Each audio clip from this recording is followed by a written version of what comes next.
Hi everyone, good afternoon, good morning, or good evening, depending upon from where you are logging in to this call. Um, Today's call, we are going to discuss about the cybersecurity trends in IoT. Right? You might wonder why is it needed, right? Have you ever imagined that an artificial heart could be attacked from remote?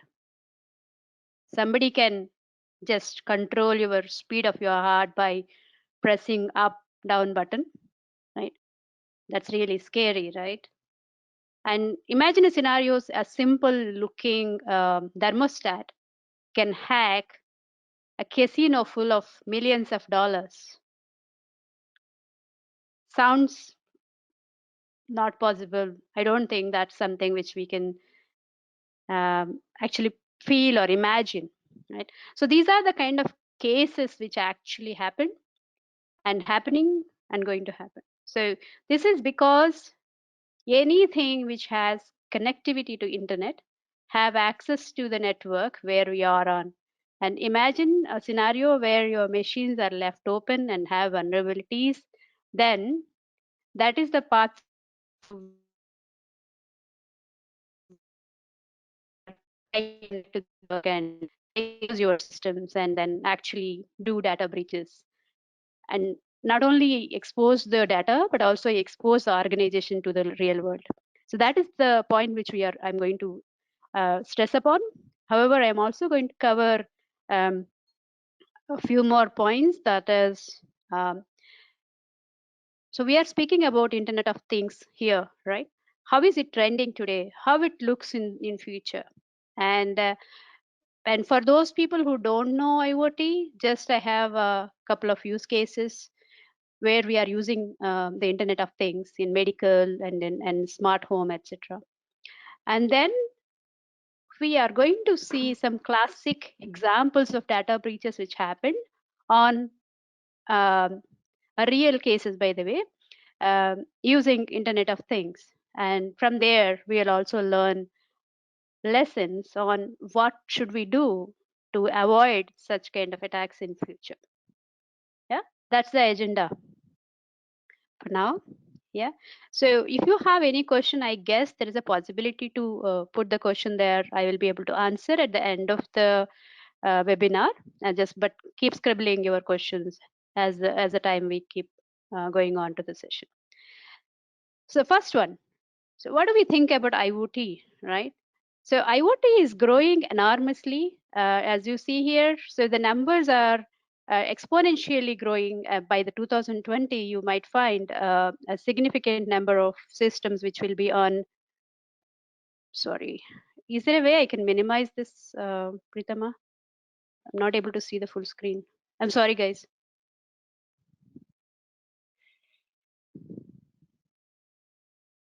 Ma'am, is it okay now? No, I mean the panel, the side panel which comes, right? I just want to Okay, okay. minimize that. 1 second, ma'am. 1 second. Yeah, I'm able to do that. Thank you. Welcome. Appreciate that. Sorry for that. So what we are seeing here is IoT usage and trends, right? You might have seen the curve which it took from 2009 to 2020. The numbers actually were moved from some hard full of numbers 2009, maybe in thousands probably. Now by 2020, we have close to 50 billion IoT devices already in the system, right?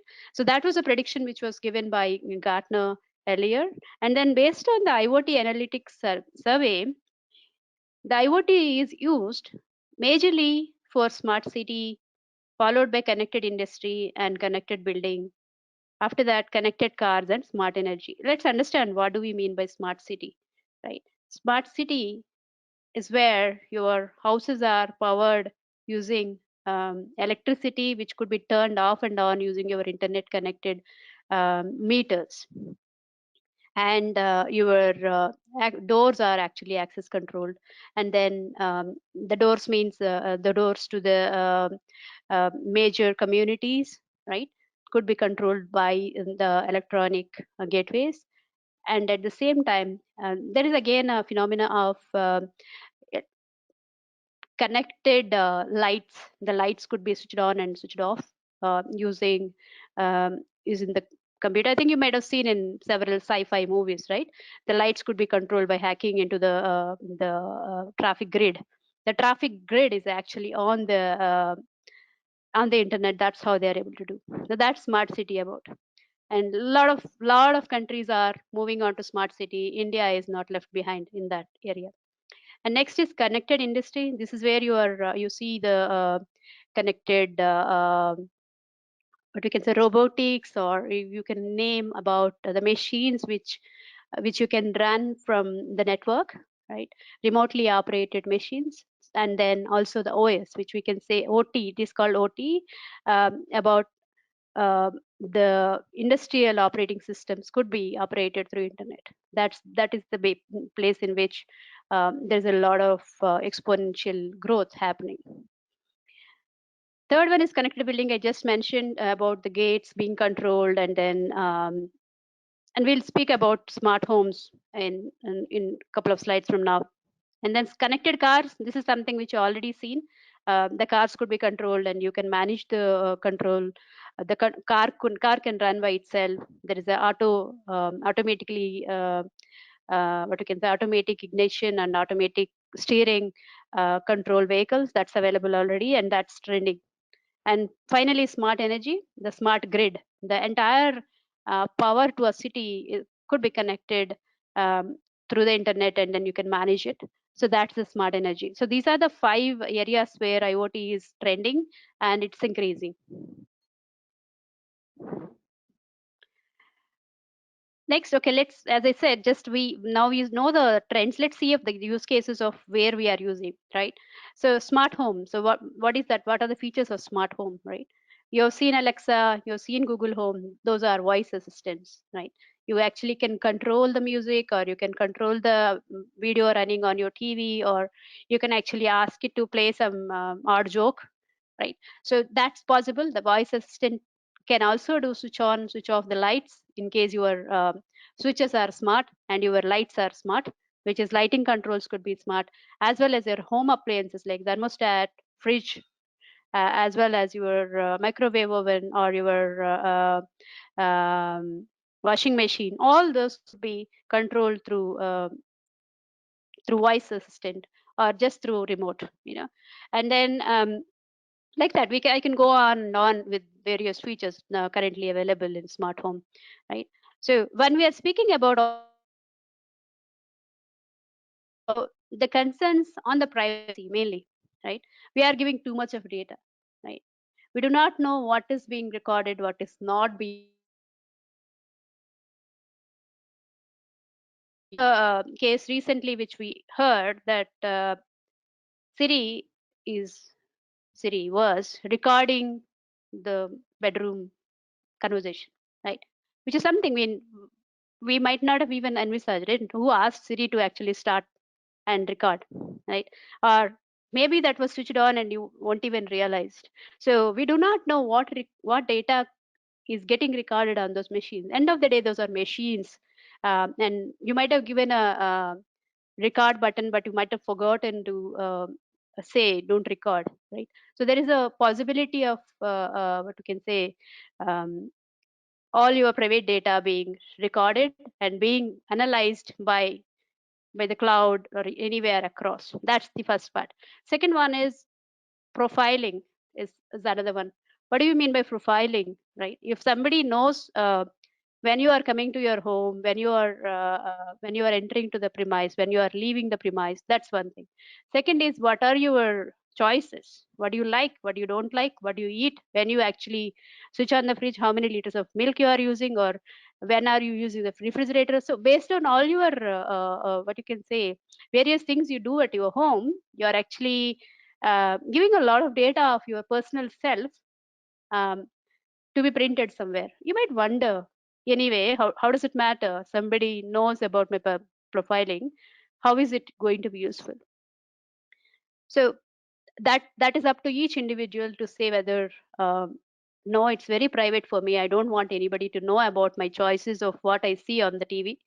and I don't want anybody to know what I am cooking or what I am actually wearing. So all these things are our own interests. So we don't want that to be visible, right? That's the point of privacy.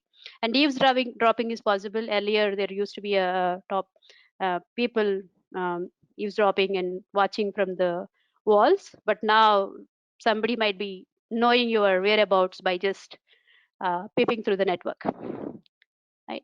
And yeah, so another thing is now there are data privacy controls came in based on which uh, we are looking for options where the user has a right to erase.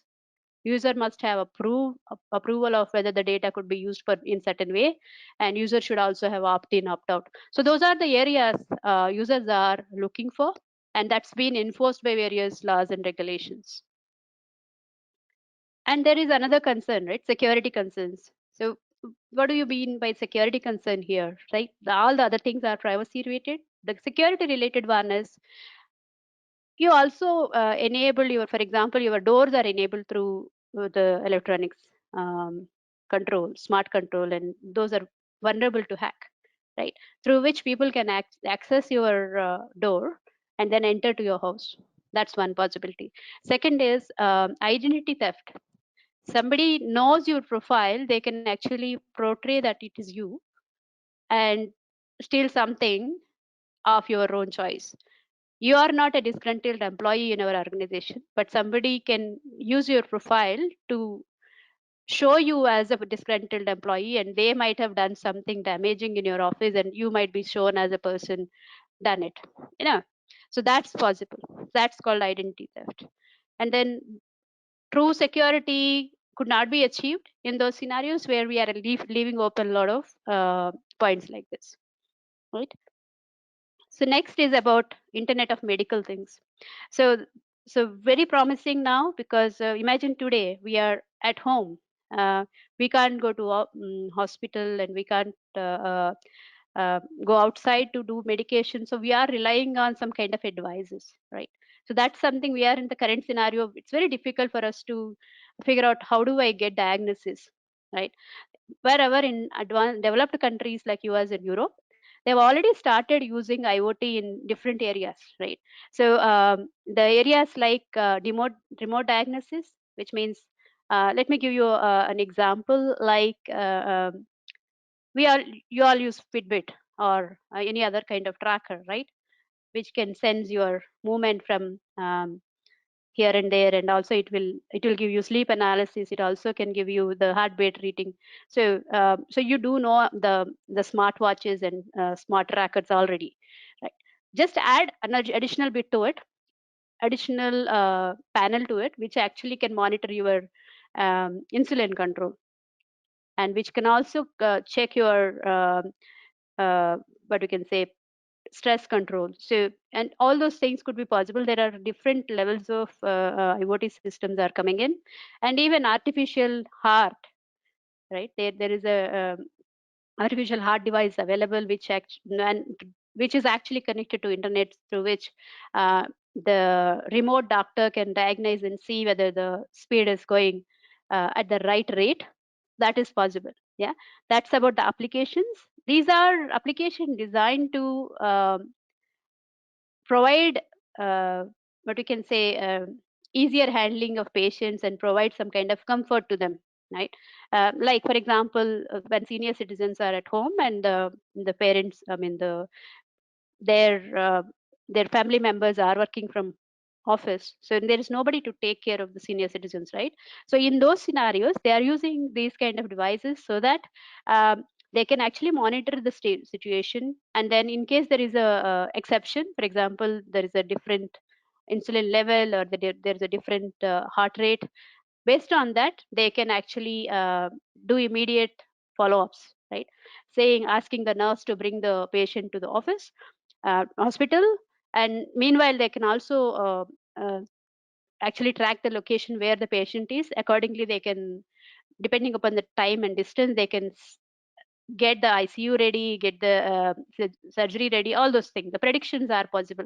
Those are the applications why the Internet of Medical Things are designed, right? So there are a lot of benefits of doing it. The benefits are, because we are doing based on the facts and data, there are less number of errors, and there will be less amount of costing because there is a continuous diagnosis happening. And then there is a, but patient experience will be better. That's the idea. The patient experience is better because they have been taken care even when they are resting, when they are outside the home. They are at the home, at the comfort of their own home, but the treatment is still going on. So that's another reason. And possible home care, there is a possibility of getting home care. And then idea here is that they will be getting better monitoring and diagnosis, right? So those are the what we can say ideology or expectations of the applications, right? However, there are certain security concerns in it, right? In case that IoT, whatever we are using, that's a firmware which we are using, right? If that is not properly identified, properly patched those gaps, then what if that particular small tiny device which is actually monitoring the insulin and adding the additional insulin is controlled by some hacker? Then it's a big concern for personal health, right? And that could lead into extortion, blackmail. Okay, if you don't pay me so much, then I will actually increase the insulin level, right? So that these kind of possibilities are visible. And then another point is, nobody wants to get this sensitive information out in the market or out in the public, correct? Some people don't want not some, everybody don't want the medical information to go into the public grounds.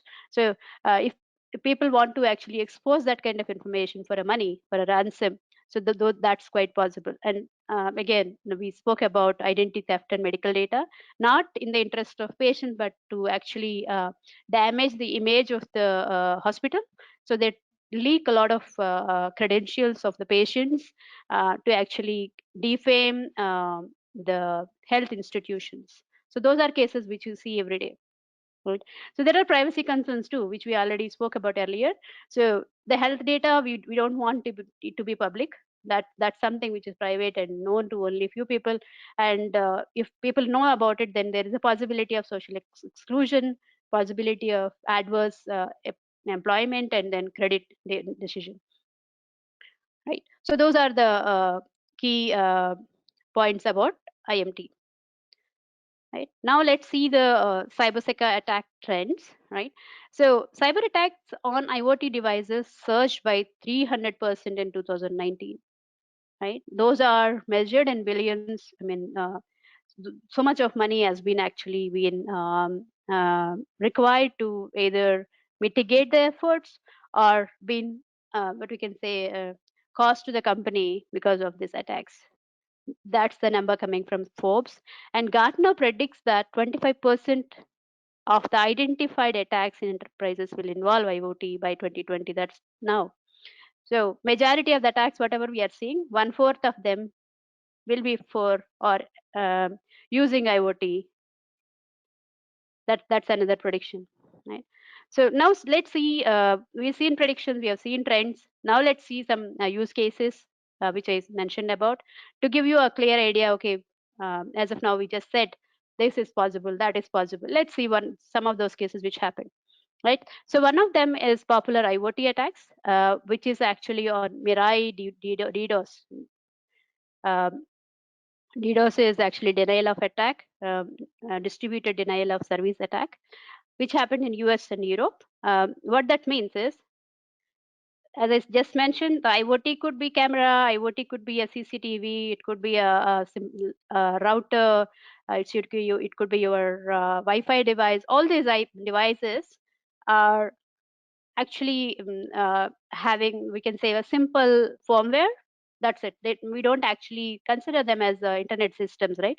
We just buy a system and fit it and let it run. So there are vulnerabilities in those machines too. They also require to be patched, that we don't know, right? So what happened in this case in 2016 is um, attackers used these infected IoT devices as their homing location, and they've added vulnerabilities or malware onto those, and using those what we can say, the CCTVs and IoT devices, they use them as zombies, right? to attack the internet. They they sent so many packets on the internet that internet actually got flooded, and there is no the entire internet is down, and in Europe and US for a few hours. Right? That's a huge damage to business as well as the as well as for the network providers as well as for the country itself. Right? Countries themselves. So that was a kind of scenario. So what was the type of attack? Let's know about the details. Right? Around 100,000 um, machines, IP cameras and DVR players. The DVR players, you use it for just see the videos. That also was involved in this kind of attack. And the DDoS attacks were sending data at 1 point terabits per second. That's huge data from each camera. Imagine that is the kind of data going from each machine multiplied by these 100,000 machines. So that's too much of data on the pipe, right? So obviously the network gets choked, and because of which internet service got disrupted. And then the services which are continuously running, right? Twitter, Guardian, Netflix, Reddit, and CNN. Those are the websites which their their services were completely hampered because the attacks were targeting on those websites and services which require continuous updates, right? They use that as a channel and then actually chalk that pipe. So what are the lessons we learned from here, right? um, we need to be very careful about those devices that cannot have software or password or firmware.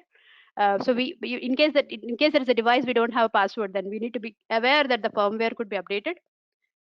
We need to ask whether the firmware update is possible. If it is not possible, I think it's better we shouldn't connect it, right? And then there are username passwords. You get these IoT devices, and there is a default username password comes, right? We need to ask them, or we ourselves need to ensure that it's mandatorily changed. And then passwords of IoT devices should be unique for each device. It shouldn't be like, for example, there are 10 cameras, but each camera have the same password. Then it's quite easy for attacking others. And then always patch IoT with softwares, right? This looks really scary. It's very difficult to patch the servers and the desktops. We are now speaking about IoT devices to be patched. Yeah, sounds difficult, but yes, we need to do it if we want to maintain a safe environment. So the next one is about the heart. I just mentioned earlier. So FDA is actually a regulatory authority in US. This is the regulatory authority which gives confirmation on any device which is actually getting public. I mean, any medical device which is actually released for the public has to get sign off from the FDA as an authority, right? So they have declared that St. Judas, one of the institute's cardiac devices, can be hacked, right? So they said these hearts, which has a pulse generator, the pulse generator has leads which connects to your atrium and ventricles, etc. So the generator, this pulse generator, could be hacked, and pulses could be increased or decreased. That's one. And second is the battery could be switched completely off, which means practically saying the heart could be stopped, or somebody can administer pacing or shock. They can send a big shock, um, which will actually create a random impact on heart. Right? These are officially declared as a vulnerabilities, which were identified by FDA. And then so Abbott Laboratories, who worked with FDA, they worked with them and improved the security of the affected devices. Initially, all the devices have been called off, and then they fixed it. And then now, so what they are doing is they are checking any implanted device when they are doing. They ensure that the vulnerabilities are closed. However, it's important for us to know that all implanted devices, whichever machine it is, with remote monitoring, have possible or potential vulnerability, right? So FDA provided guidance and for manufacturing industry and healthcare, through which people are following and ensuring that all the medical devices are under control. So that's why it's very important when you are buying any health device, just buy only from authorized vendor, and we need to have that stamping, and we need to have that guarantee that this has been gone through multiple occurrences, and we can say the federal as well as the government approval on those devices. Only then you start using it. Ask those questions. It's okay, um, to the doctors, right? If you are into medical field, just cross check this part very thoroughly, and then ensure your health monitor revolves. Also, in case we are using something like that, ensure that we get updates and patches. Talk to them, ask them that is it a possibility to patch. You'd let me know how do we do it, right? I'm just speaking you as a user, but if you are a part of medical facility, or if you are a part of the medical vendor, ensure that the devices which you release are up to date, and you are releasing the systems with the right kind of patches. Okay, the third one is about the casino. So I just mentioned earlier, right? So a casino, um, okay, actually the casino had a beautiful aquarium. Inside that there's a thermometer, right? So the thermometer is actually connected through network, so that they can actually reduce, monitor the temperature and then adjust the oxygen inside. That's why they had it. So considering that thermometer is on the same internal network, so what the attackers did is, what the hackers did is, they exploited the vulnerability in that thermostat, and then they managed to access high roller database of gamblers, right, which has multiple billions of data, and then access the data through the network, and then they landed through the thermostat and went through the thermostat outside to get all that data as well as money up through the cloud, right? And this is quite possible. Yeah. So so what is that lessons we learn from here? So the lessons we learn here is that IoT device manufacturers, again, it's similar to what we just mentioned earlier. So when we are speaking about any IoT, any device which is connected to internet need to be treated similarly like a laptop or a desktop or a mobile. Even the mobile have certain flaws and loopholes. Just be aware that those are also intelligent machines. Those could be hackable, right? Ensure that in case those devices are not used frequently, all your intranet connections are behind a firewall, and you have a right set of rules um, to protect those machines which can't be updated, right? And educate yourself on IoT products. Now you got to know, just educate people around you saying that this is possible. And conclusions, right? So IoT devices certainly improves quality of life. It improves productivity. It improves efficiency. These are certainly needed, and that's the way we are going to work. More and more IoT devices will continue to occur, and we are going to use them, and that's going to be the real. And we are not going to get out of that. What is important for us is, um, there are cases where the visual benefits of our IoT outshine invisible risks. There are risks underlying it which you might not be able to see. So try to pick that point, saying that there are vulnerabilities in being connected.